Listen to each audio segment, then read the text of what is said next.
بسم اللہ الرحمن الرحیم الحمدللہ رب العالمین والصلاة والسلام علی خاتم النبیین. ناظرین محترم السلام علیکم ورحمۃ اللہ وبرکاتہ. پروگرام آپ کے مسائل کا حل لے کر آپ کا میزبان ڈاکٹر محمود غزنوی حاضر خدمت ہے اور میرے ساتھ تشریف فرما ہے شیخ الحدیث مفتی محمد ابوبکر صدیق شاذلی. اور بہت عرصے کے بعد آپ سے ملاقات ہوئی ہے. ظاہر ہے کہ ربیع الاول کا مبارک مہینہ تھا، ہر طرف بہاریں رونقیں آئی ہوئی تھی. خصوصی پروگرام کیو ٹی وی نشر کر رہا تھا. آپ نے بہت ہی پرنور محفلیں دیکھی ہوں گی، بڑے اچھے پروگرام دیکھے ہیں اس دوران. تو اس دوران جو ہے وہ ہمارا آپ کا رابطہ اس لیے نہیں ہو سکا کہ خصوصی اسپیشل ٹرانسمیشن جو ہے وہ چل رہی تھی. اب چونکہ ربیع الاول کی رونقیں ویسے تو جاری و ساری ہیں اور ہمیشہ سال بھر رہتی ہیں، لیکن پروگراموں کے حوالے سے وہ خصوصی ٹرانسمیشن جو ہیں وہ ذرا سے کم ہوئی ہیں، تو ہم نے سوچا کہ آپ سے ملاقات کی جائے. بہت دن ہو گئے اور ویسے بھی اب تو آپ بھول بھی گئے ہوں گے کہ ہم پچھلے پروگرام میں کس موضوع پر بات کر رہے تھے.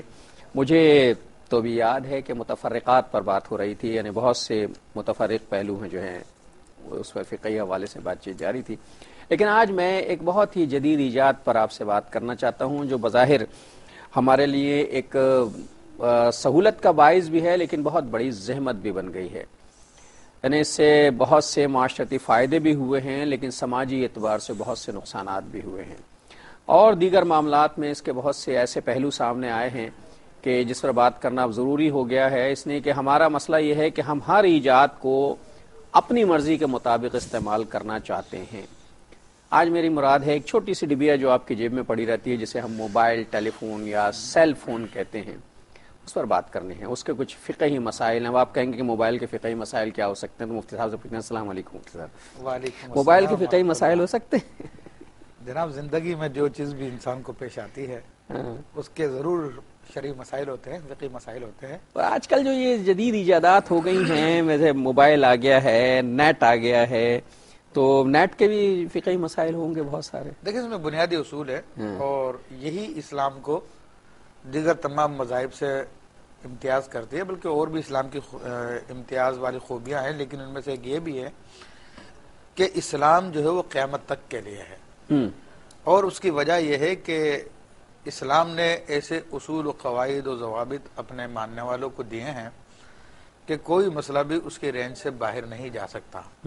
یہ نہیں کہہ سکتے کہ اسلام میں جناب اس کا حل نہیں ہے، اس کا جواب نہیں ہے. بنیادی اصول مرتب ہیں، بنیادی اصول موجود ہے. دنیا کے دیگر مذاہب ایک خاص وقتوں کے لیے تھے، خاص زمانوں کے لیے تھے، خاص قوموں کے لیے تھے. تو ان کے وہ زمانے بیت گئے تو وہ مذاہب بھی ختم ہو گئے، صرف نام باقی رہ گئے، رسم و رواج باقی رہ گئے. لیکن اسلام قیامت تک کے لیے ہے، تو یہ ہر زمانے کے لیے ہے، ہر قوم کے لیے ہے، ہر نسل کے لیے ہے. اس لیے اس میں تمام مسائل کا حل موجود ہے. اچھا، پچھلے زمانوں کے مقابلے میں اسلام کو ایک بہت ہی وسیع کینوس ملا ہے، وہ یہ کہ جو آنے والا زمانہ ہے وہ جدید ٹیکنالوجی کا، سائنس کا، انجینئرنگ کا، خلا کا، کمیونیکیشن کا زمانہ ہے، اور اس میں بھی اسلام کو جو ہے وہ ایک دین فطرت کے طور پر ایک مکمل دین رہنا ہے. بالکل رہے گا. اور یہ آپ بھی جانتے ہیں اور ہمارے عوام میں سے بھی بہت سارے لوگ جانتے ہوں گے جو ہمیں سن رہے ہیں کہ اسلامی واحد مذہب ہے جو جدید سائنسی تحقیقات کو ہدایت دے رہا ہے. نور ہدایت وہ لوگ قرآن ہی سے لیتے ہیں، نبی کریم صلی اللہ علیہ وسلم کی احادیث سے لیتے ہیں. وہ باتیں جو آج سے 1400 سال پہلے اگر کھلے کھلے لفظوں میں بیان کر دی جاتی تو کوئی مانتا نہیں. اسلام نے پہلے ہی ان کی باتوں کی طرف اشارہ کر دیا تھا. آج اس کو سائنس پروو کر رہی ہے. جدید ٹیکنالوجی میں جتنی چیزیں بھی ہیں اگر اس پر غور کریں تو بعض اوقات تو حیرت ہوتی ہے کہ قرآن اور شریعت تو اس طرف پہلے ہی اشارے، رسول اللہ صلی اللہ علیہ وسلم کی احادیث مبارکہ اس طرف پہلے ہی اشارے کر چکی ہیں. آج اگر آج کے حالات کے تناظر میں دیکھا جائے تو حیرت ہوتی ہے کہ کس طرح کے معاملات ہیں اور ان کے بارے میں کس طرح جو ہے افلا تتفکرون، تم غور کیوں نہیں کرتے، تم فکر کیوں نہیں کرتے. کائنات تمہارے لیے مسخر ہے، تم چاہے فضاؤں میں جاؤ، چاہے سمندر کی گہرائیوں میں جاؤ، چاہے ہواؤں میں اڑو، سب کچھ تمہارے لیے ہے. لیکن ایک شرط کے ساتھ لگا دیا کہ وما خلقت الجن والانس الا لیعبدون، کہ ہم نے انسان کو اور جن کو اپنی عبادت کے لیے پیدا کیا ہے. باقی وہ اقبال کا مثال ہے نا کہ جہاں ہے تیرے لیے تو نہیں جہاں کے لیے، تو یہ سارا جہاں جو ہے ہمارے لیے بنایا گیا. تو ہمیں اسے کیسے استعمال کرنا چاہیے؟ ظاہر ہے ہم جدید ٹیکنالوجی کی طرف آئے ہیں. اس میں ایک بات میں عرض کرنا چاہوں گا کہ جدید ٹیکنالوجی جتنی بھی جدت اختیار کر جائے، اپنی آخری حدوں کو پہنچ جائے، لیکن اس کی لمیٹیشن ہے. اور 1400 سال پہلے نبی کریم صلی اللہ تعالی علیہ وسلم نے آلات تیار نہیں فرمائے بلکہ انسان تیار فرمائے، اور ایسے انسان تیار فرمائے جو قرآن کی اس آیت طیبہ کا مصداق ہے کہ سخر لکم ما فی السماوات والارض، کہ زمین و آسمان میں جو کچھ بھی ہے وہ سب تمہارے لیے مسخر کر دیا گیا۔ یہ آج ہم موبائل فون کے ذریعے کسی مخصوص آدمی سے بات کر لیتے ہیں، بہت زور لگا رہے تو کانفرنس کر لیتے ہیں، لیکن ان تمام باتوں سے بڑھ کے سیدنا عمر فاروق رضی اللہ عنہ کا وہ واقعہ دیکھیں کہ جمعے کا دن ہے، خطبہ دے رہے ہیں اور مسلمانوں کی فوج نہاوند ایران گئی ہوئی ہے جہاد کرنے کے لیے وہاں کے مجوسیوں سے، اور عمر فاروق رضی اللہ عنہ خطبے کے دوران فرماتے ہیں کہ یا ساریۃ الجبل، یا ساریۃ الجبل، یا ساریۃ الجبل، یہ سارے پہاڑ کی اوٹ لے لو، پہاڑ کی اوٹ لے لو، پہاڑ کی اوٹ لے لو۔ اس پر بعض صحابہ نے حیران ہوئے اور بعض نے اس پر یہ اعتراض کیا کہ ایک راز کی بات تھی، سب کے سامنے کیوں بول دی؟ حضرت علی رضی اللہ عنہ کی بارگاہ میں بھی لوگوں نے کہا کہ دیکھیں حضرت عمر فاروق نے یہ بات سب کے سامنے بول دی، تو آپ نے فرمایا کہ حضرت عمر فاروق جو بھی کرتے ہیں ان کی کوئی نہ کوئی وجہ ہوتی ہے۔ تو بہرحال ایک مہینے بعد جب مسلمانوں کو لشکر آیا، وہ وہاں سے نہاون سے 1 ماہ کی مسافت پہ تھا، تو انہوں نے بتایا کہ جمعے کا دن تھا اور اس وقت ہم لوگ جہاد میں مصروف تھے، تو پیچھے سے دشمن نے ہم پہ حملہ کرنے کا ارادہ کیا۔ اگر اس وقت سیدنا عمر فاروق رضی اللہ تعالی عنہ مجھے پکار کے نہ فرماتے کہ پہاڑ کی اوٹ لے لو، تو دشمن پیچھے سے حملہ کر دیتا اور ہم لوگ اس دن ہلاک ہو جاتے ہیں۔ یعنی روحانی طاقت جو ہے ٹیکنالوجی سے 10 بلکہ 1000 گنا طاقت ہے۔ میں ذرا ایک کالر سے بات کرنا چاہوں۔ السلام علیکم۔ وعلیکم السلام۔ جی بھائی۔ جی میں علی محمد سمرو جام نگر انڈیا سے بول رہا ہوں۔ جی جی، میرے ایک سجدہ سہو کے بارے میں سوال کرنا ہے کہیے۔ کہ جب ہم اکیلے نماز پڑھ رہے وہ سجدہ سہو اگر واجب ہو جائے تو کیا ایک سلام پھیر کے کرنے کا یا ایسے ہی کر لینا؟ اچھا ٹھیک ہے ٹھیک ہے، اس پر بات کرتے ہیں، ایک چھوٹا سا وقفہ لینا چاہتا ہوں، اس کے بعد بات کرتے ہیں۔ السلام علیکم ورحمۃ اللہ وبرکاتہ، ویلکم بیک ناظرین، پروگرام آپ کے مسائل کا حل میں وقفے کے بعد آپ کا خیر مقدم ہے۔ آپ کو یاد ہوگا جس وقت ہم جا رہے تھے تو انڈیا سے ہمارے ایک بھائی کی کال آ گئی تھی، انہوں نے سجدہ سہو کے بارے میں ہم سے پوچھا۔ بہت سے حضرات میں سجدہ سہو کے بارے میں بہت سے مطلب تذبذب موجود ہیں، میں چاہتا ہوں ذرا اس پہ بات کر لی جائے، پھر میں اپنے موضوع کی طرف آؤں۔ جی مفتی صاحب، وہ سجدہ سہو انہوں نے کہا کہ کیا ایک طرف سلام پھیر کر ادا ہوگا یا اس کے بغیر بھی ادا ہو سکتا ہے؟ دیکھو سنت یہی ہے کہ پہلے ایک جانب سلام پھیرا جائے، دائیں جانب سلام پھیرا جائے اور اس کے بعد پھر سجدہ سہو کیا جائے۔ اچھا، اگر ایک آدمی نماز میں 3 رکعت کی نماز ہے یا 4 رکعت کی نماز ہے، اس نے 5 رکعت پڑھ لی تو کیا کرے گا؟ سجدہ سہو کرے گا؟ اس کو اگر ڈاؤٹ ہے کہ میں نے 5ویں شروع کر دی ہے تو ڈاؤٹ کی بنیاد پر تو بہرحال وہ سجدہ سہو کر لے، لیکن اگر یقین ہے کہ میں نے 5ویں پڑھ لی ہے تو اب اس کے لیے ضروری ہے کہ وہ 1 رکعت نماز پڑھے، چھٹی بھی پڑھے۔ جی ہاں، چھٹی پڑھے اور اس کو اچھا، چھٹی رکعت اگر وہ پڑھے گا تو پھر سجدہ سہو کرنا پڑے گا اسے؟ جی آخر میں سجدہ سہو کر لے، پھر کرنا پڑے گا۔ جی جی۔ ناظرین، سجدہ سہو کا مسئلہ یہ ہے کہ جیسا کہ ابھی ہوا کہ اگر ایک اضافی رکعت پڑھ لی، اگر ڈاؤٹ شک ہے تو کوئی ضرورت نہیں ہے، لیکن اگر شک نہیں ہے اور یقین ہو گیا ہے کہ ہم نے 5ویں رکعت پڑھ لی تو پھر چھٹی رکعت پڑھے گا اور چھٹی کے بعد سجدہ سہو کرے گا۔ یہ میرے ساتھ ایک مسز سجاد ہیں، ان سے بات کرتے ہیں۔ السلام علیکم۔ السلام علیکم۔ ہلو جی بہن، السلام علیکم۔ جی وعلیکم السلام۔ میرا آپ سے کوشچن ہے کہ کیا دعا سے تقدیر کو بدلا جا سکتا ہے؟ مطلب کچھ باتیں کہتے ہیں کہ آپ کی مطلب پیدائش سے پہلے لکھ دی جاتی ہیں، جیسے اولاد ہو گیا، رزق ہو گیا یا شادی کا دن ہو گیا، تو کیا دعا سے تقدیر کو بدلا جا سکتا ہے کہ مطلب آپ دعا کرو تو اس سے کیا یہ چیزیں نہیں بدلی جا سکتی ہیں؟ اور دوسرا کوشچن میرا یہ تھا کہ کیا زکوٰۃ کو آپ پورے سال پہ منتھلی ڈیوائڈ کر کے دے سکتے ہو کہ آپ کی ضروری ہے رمضان کے مہینے میں ہی دینا ہے؟ مطلب اگر آپ مطلب اس کا سلیکٹ دیکھ لو کہ وہ کتنی ہے اور اس کے بعد اس کو منتھلی ڈیوائڈ کر لو، اگر آپ پوری ایڈوانس میں دے دیں۔ ہاں جی، تو وہ کیا مطلب نکالی جا سکتی ہے؟ اور میں نے ایک کوشچن اور کرنا تھا کہ کیا زکوٰۃ اپنے بہن بھائیوں کو دی جا سکتی ہے؟ مطلب ایسی بہن جو مطلب جاب وغیرہ کرتی ہے، باپ بھی ہے بھائی بھی ہے، لیکن وہ اپنا خرچہ سب خود پورا کرتی ہے، تو کیا ایسے صورت میں حالانکہ اس کے مطلب ہیں سرپرست لیکن وہ اپنا سارا خود کرتی ہے تو کیا؟ اور کیا وضو سونے سے یا آنکھ لگانے سے ٹوٹ جاتا ہے؟ سونے سے اور آنکھ لگانے مطلب آنکھ، ہاں سمجھ گیا، ٹھیک ہے ٹھیک ہے۔ اچھا، کہوٹا سے ہمارے ساتھ ایک بھائی ہیں یاسر صاحب۔ السلام علیکم یاسر صاحب۔ ہیلو، السلام علیکم سر۔ جی وعلیکم السلام، کیا حال ہیں؟ ٹھیک ہوں سر۔ سر یہ سوال تھا کہ یہ اکثر لوگ سناتے ہیں لطیفہ سناتے ہیں، تو یہ لطیف اللہ تعالیٰ کا نام ہے، تو یہ غلط بات نہیں ہے اس طرح کہنا؟ اچھا،